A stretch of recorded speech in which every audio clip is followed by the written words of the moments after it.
Sophia! Di ba tayo mag-usap? Sagit lang, promise. Alam ko medyo weird tong sasabihin ko sa'yo. Pero makinig ka ha. Ano tayo yan? Ano ba sabihin? Gusto ko lang sana mag-sorry sa'yo. Sa lahat ng mga nasabi ko. Sa lahat ng mga ginawa ko sa'yo. Lalo na sa... Ano ko pa sasabihin? Anong mga ginawa? I mean, kasi... Actually, ako talaga yung...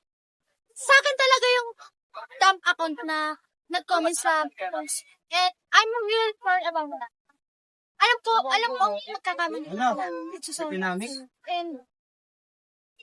yung about sa kasi bibili ko yung mga Rizal. Oo, naginabit lang ako. Nakita ko lahat.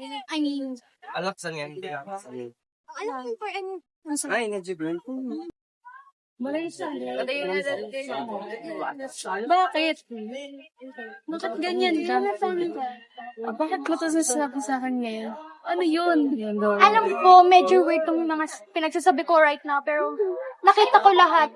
As in, yung mga sigawan sa bahay nyo, yung pagkukumpara nila sa'yo, lahat ng paghihirap mo. And I'm really, really sorry about that. Hindi ko muna tinignan yung background mo. Kasi sa lahat ng mga post mo, puro family goals. Ang saya-saya mo. Tapos, ganun pala. Kaya, Sophia, I'm sorry.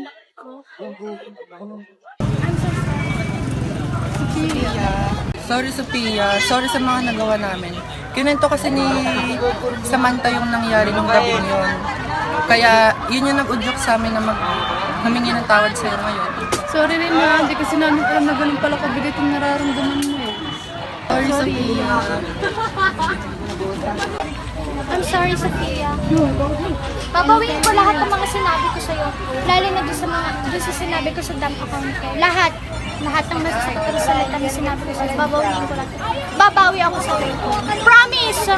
Next month, mamatay man. Aba, Samantha!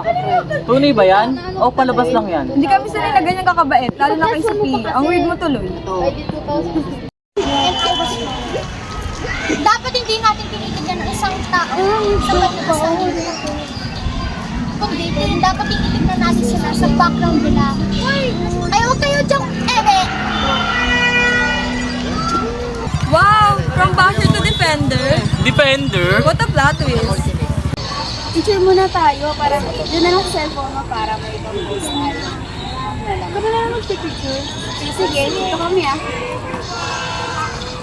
1, 2, 3. Ay, mas maganda siguro yung sali ko. Siyempre. Ay, salamat. Ron, kaya? Isa pa. Ayun na nga kasi sama yung sa POV. Sa kanila. Ayun, pala. Tara na. Guys.